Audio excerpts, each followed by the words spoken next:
Hola a todos, bienvenidos a esta nueva edición de América Ahora. Soy Wang Xiaochuan, les saludo desde Beijing.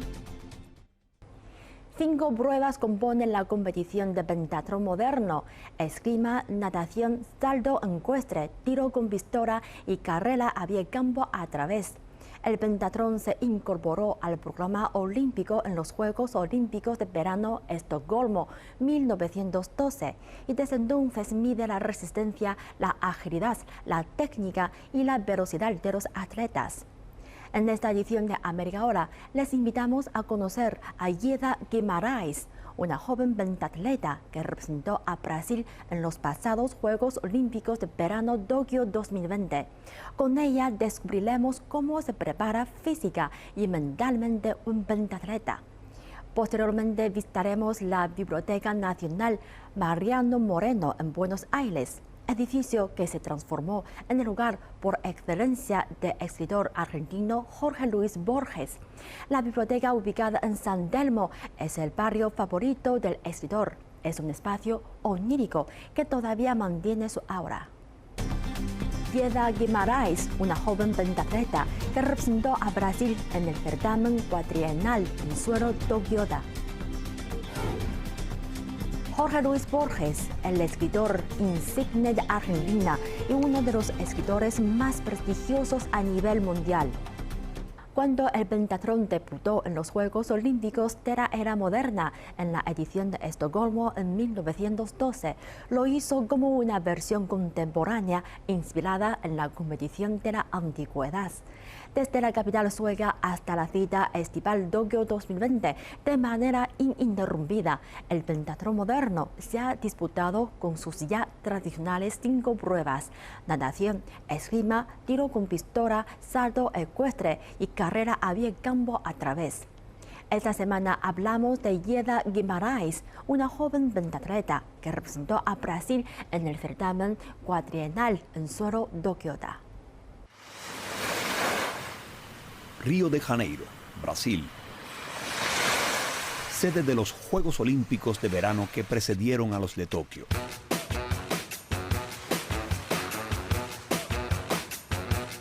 ...238 atletas del país anfitrión previo viajaron a la cita estival en la urbe japonesa.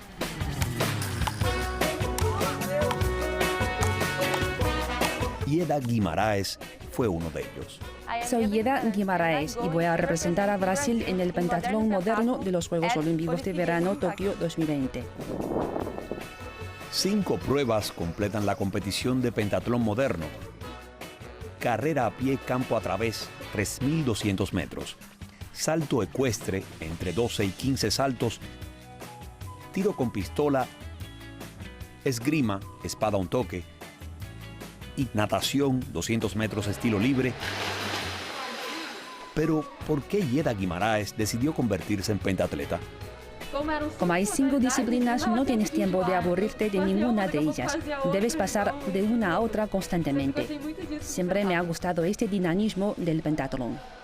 Hoy se está entrenando para la prueba de natación, los 200 metros estilo libre.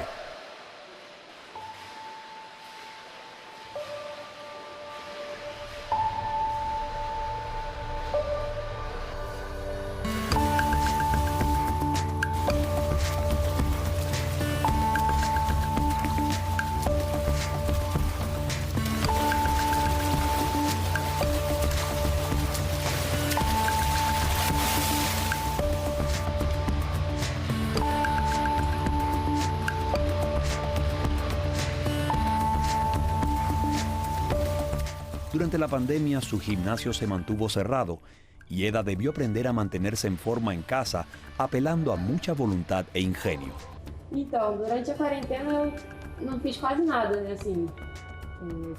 Durante la cuarentena apenas pude entrenarme. Debía ser muy cuidadosa porque mis padres tenían problemas de salud. Me levantaba a las 5 de la mañana y corría por el condominio para no tener contacto con nadie. Cuando no podía salir del condominio, subía y bajaba las escaleras incesantemente o usaba una máquina en lugar de nadar. A natação, eu trocava a natação pelo extensor, que a gente chama, que melhora a técnica de natação. Pero si algo no le faltó fue la compañera de entrenamiento perfecta, su hermana gemela.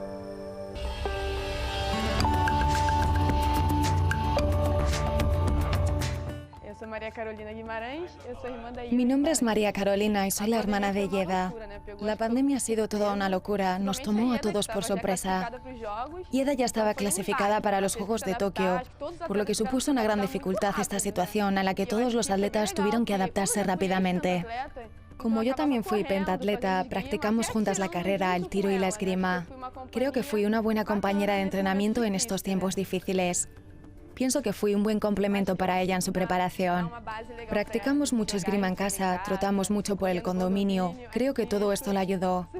Desde pequeñas hemos seguido caminos similares, pero yo decidí centrarme más en la esgrima.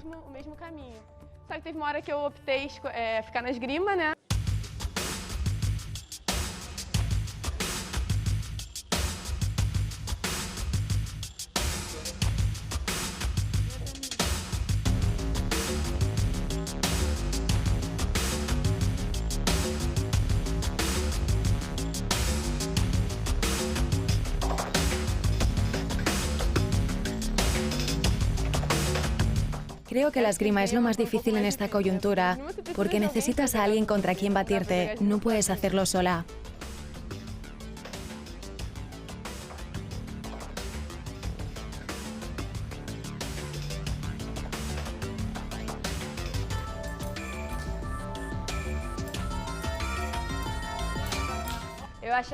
La esgrima es realmente un deporte genial, pues combina técnica, estrategia, pensamiento táctico y preparación física en una sola disciplina.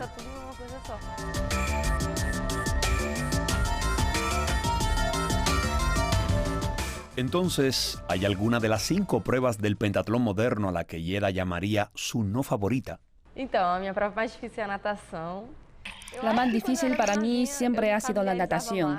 Cuando era más joven me resultaba más fácil, pero ahora, un poco mayor, afronto más dificultades.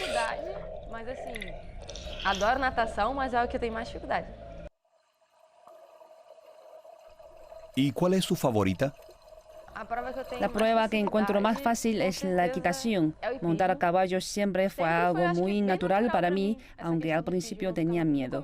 Me gustan los deportes técnicos y la equitación es muy exigente en este aspecto. Esto me atrajo además de mi pasión por los caballos. Ieda arrojó positivo por COVID-19 a principios de junio de este año, y aunque su caso fue asintomático, inevitablemente afectó su preparación a muy poco del pistoletazo de salida en Tokio 2020.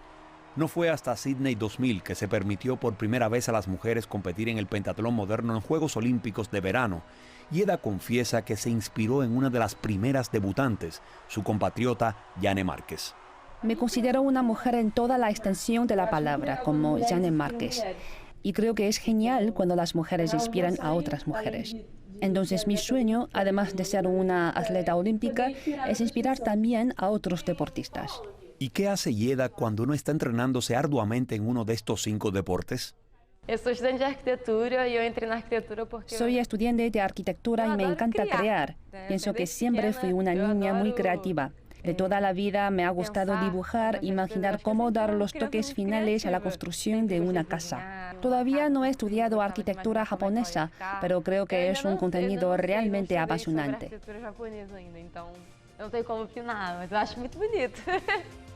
El hecho de que ella vaya a los Juegos Olímpicos de verano me hace sentir como si una parte de mí también viajara a Tokio.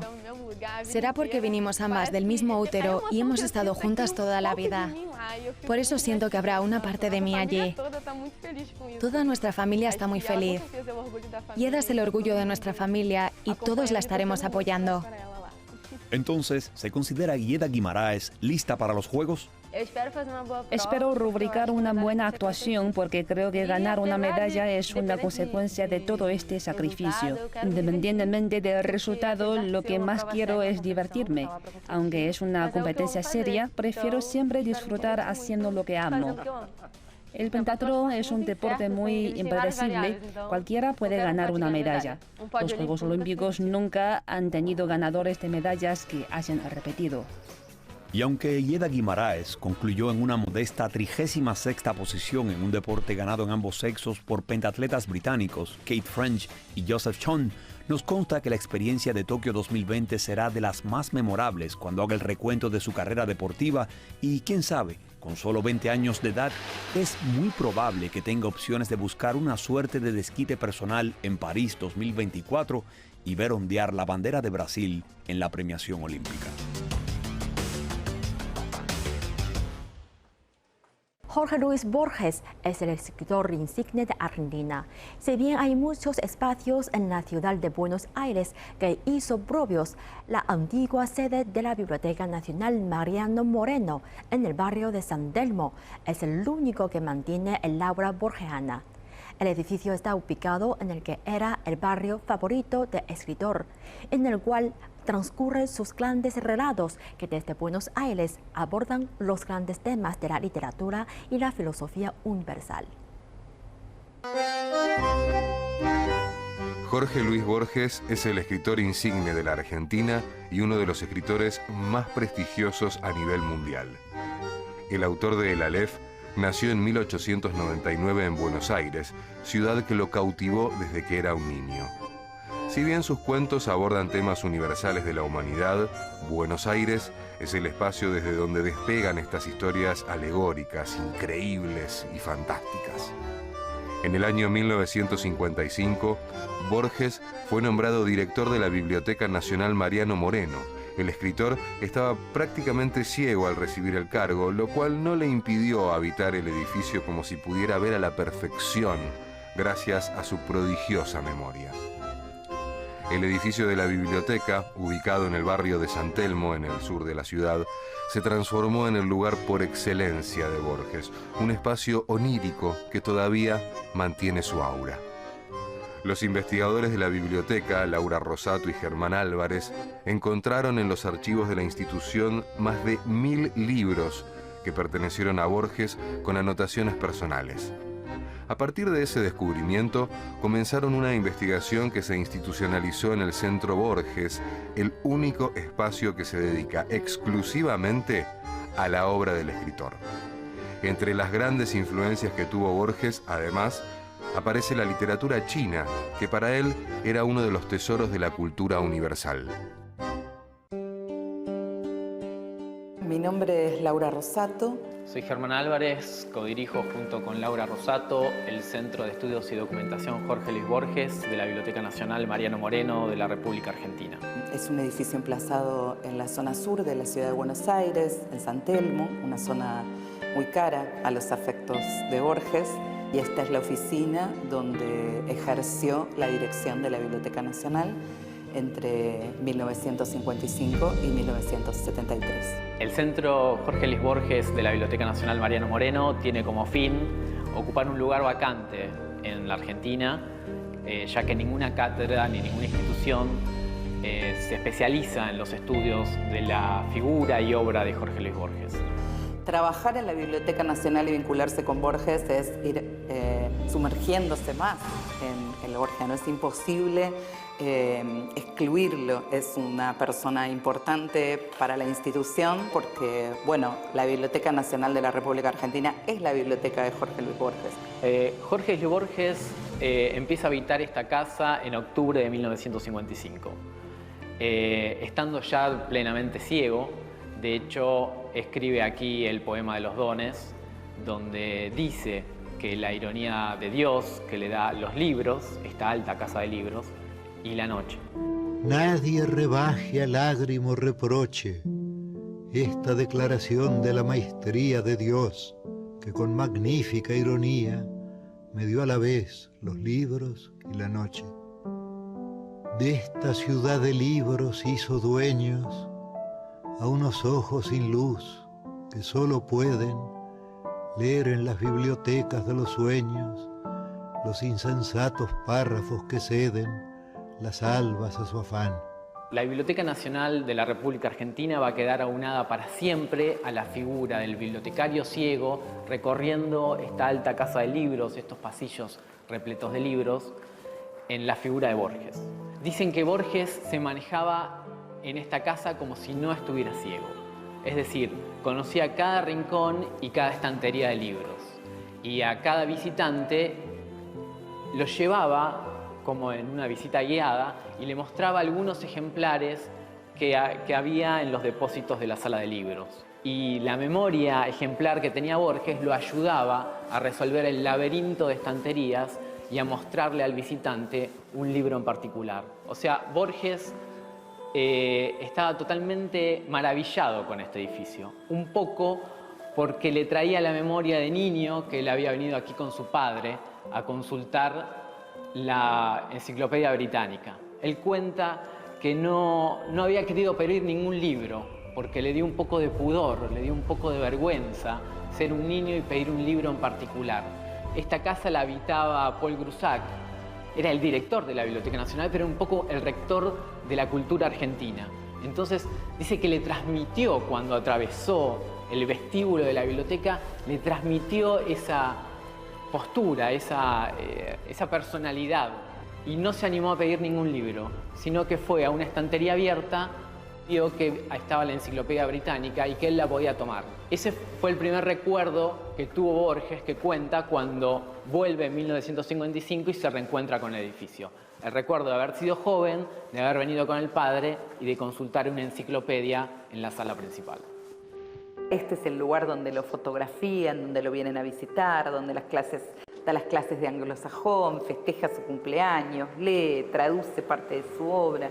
O sea, convierte la biblioteca en su espacio de trabajo y se convierte uno con la biblioteca. El público internacional que accede a nuestra institución viene sobre todo buscando la huella de Borges en la biblioteca. Y eso es lo que hicimos, buscando los libros que pertenecieron a su biblioteca personal. Un conjunto de libros que Borges dejó o donó. Nos gusta decir que fue una donación secreta porque es una donación que no tuvo el auspicio de las donaciones, fue modesta, pudorosa como Borges. Él dejó un conjunto de libros que alcanza casi, roza los 1000 volúmenes, con sus notas de lectura. Las notas de lectura están en relación con toda su obra, con toda su producción literaria.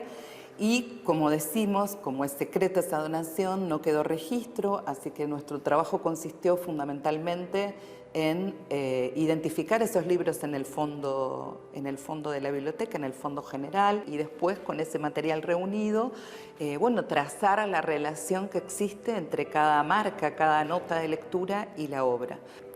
Publicamos un libro que tuvo varias ediciones, y a partir de ese trabajo se reunió una comunidad investigadora alrededor de nuestra colección y bueno, surgió más por la presión externa que por la necesidad interna, pero sí surgió la idea de armar un centro y empezar a coleccionar formalmente, armar una colección Jorge Luis Borges. Así llegamos a adquirir la biblioteca personal de Adolfo Bioy Casares y Silvina Ocampo, a adquirir manuscritos y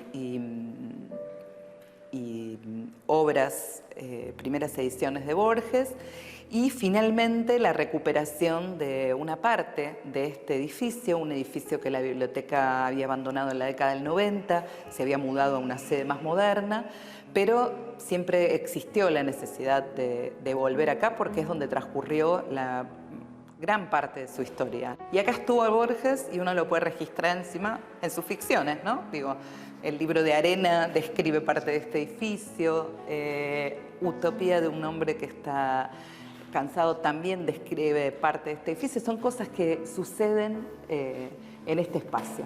Él le tenía un especial cariño a este barrio y lo transitaba asiduamente. De hecho, durante un periodo de su vida, con el primer matrimonio, vive aquí a unas cuadras. Entonces, para Borges este barrio tenía mucho de familiar.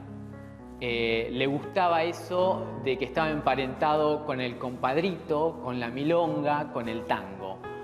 Cuando en 1960 hay un plan del gobierno para mudar este edificio, de hecho Borges en 1961 pone la piedra fundamental en el nuevo edificio, Borges se apena mucho y le dice a su subdirector que él no se quería mudar de este barrio, porque este barrio a él le resultaba especialmente atractivo y la nueva biblioteca para él no iba a tener la misma el mismo cáliz que tenía este.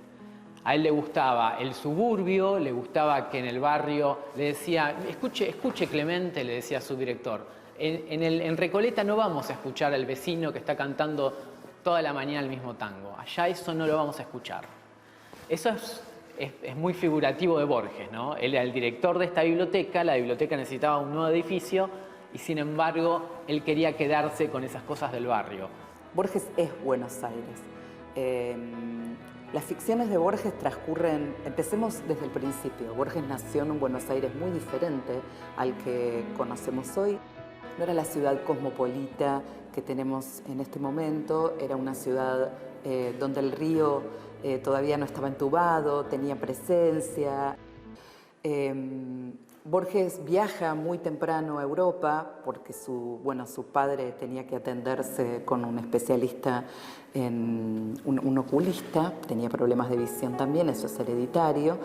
Y bueno, a la familia Borges la agarra la guerra, en la Primera Guerra en Europa, y cuando vuelve a Buenos Aires en la década del 20, Buenos Aires ya está cambiando. Buenos Aires ya recibe las grandes oleadas inmigratorias, ya empieza a convertirse en esta ciudad que tenemos hoy.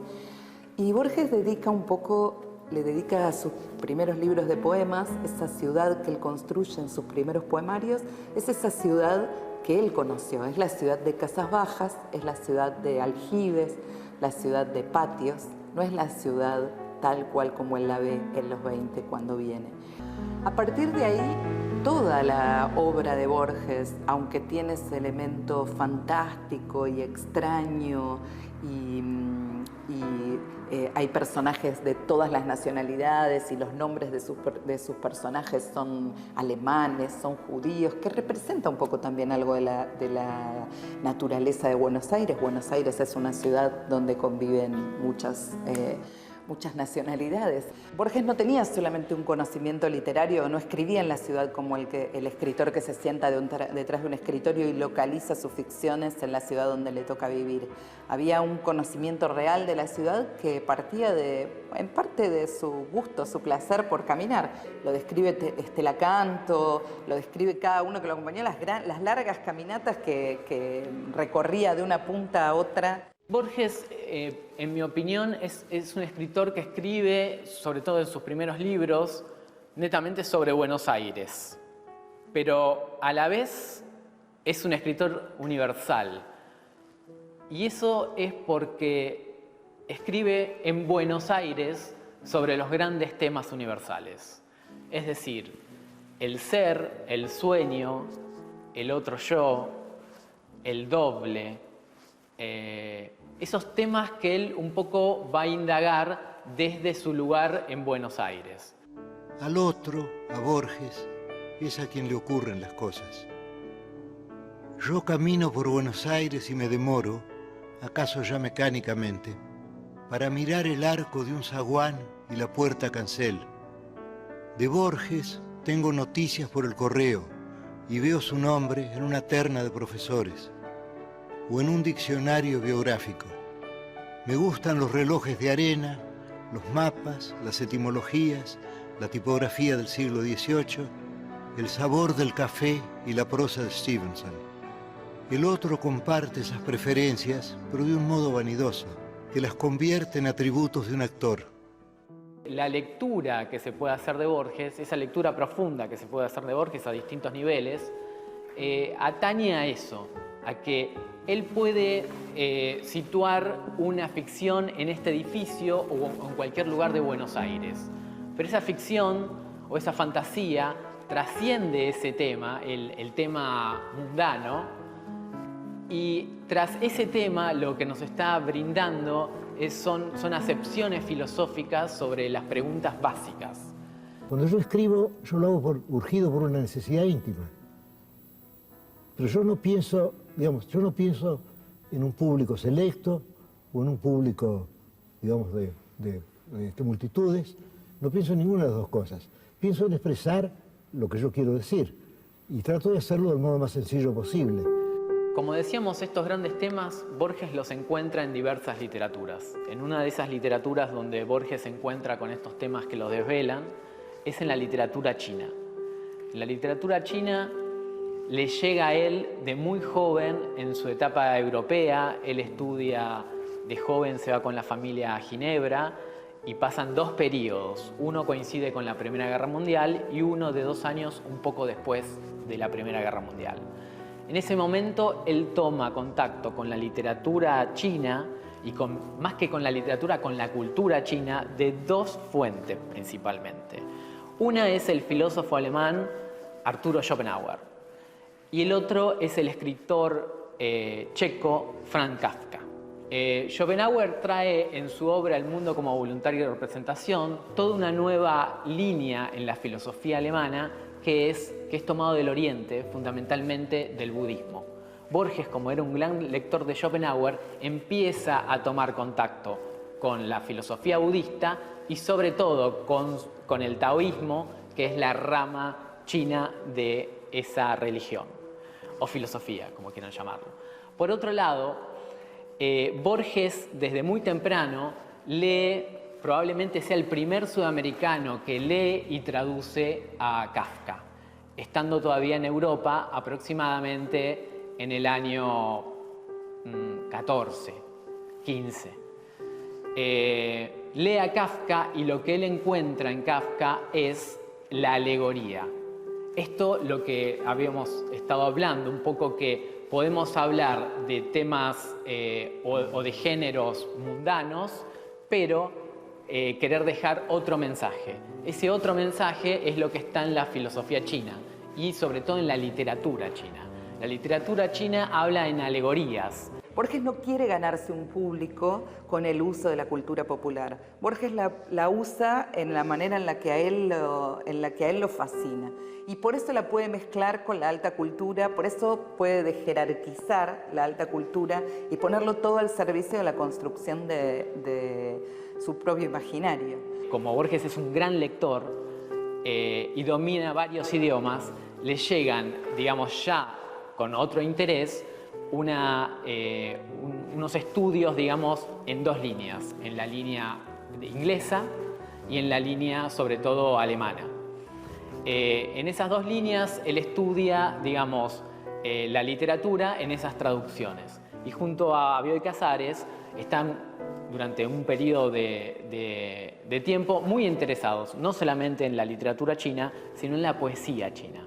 Y barajan en los años 40, cuando se reunían a escribir juntos, barajan qué posibilidades tendrían ellos de empezar a estudiar a esa edad. Eran 2 personas que estaban tocando los 50, Borges los 60 y Bioy los 50. ¿Qué posibilidades tenían de empezar a estudiar seriamente el idioma chino? ¿Y qué posibilidades tenían ellos de encontrarse, entender realmente el chino, como ellos podían leer las traducciones alemanas, francesas o inglesas? Bioy, que es un poco, no sé si más pesimista, pero más realista que Borges, le dice: no lo hagamos, Borges, porque a esta edad nuestro conocimiento sería muy periférico. Es increíble porque está en la biblioteca de Borges que durante todo el tiempo que este edificio estuvo cerrado y nosotros solamente abríamos en el nuevo edificio, en el barrio norte, la gente, los extranjeros venían porque querían ver el lugar donde había estado Borges y era difícil explicarles que Borges nunca había estado en ese espacio. Puso la piedra inaugural, pero nunca fue director en aquel edificio. El edificio nuevo se inauguró en la década del 90 y sin embargo está el aura, la relación está tan ligado a la institución que venían a buscar allá los rastros de Borges y no estaban tan errados porque finalmente es un poco lo que encontramos con Germán Álvarez, ¿no? Los rastros de Borges en los fondos de la biblioteca. Así mi vida es una fuga y todo lo pierdo y todo es del olvido o del otro. No sé cuál de los 2 escribe esta página. Con todo esto terminamos esta edición de América Ahora. Gracias por sintonizarnos durante esta media hora.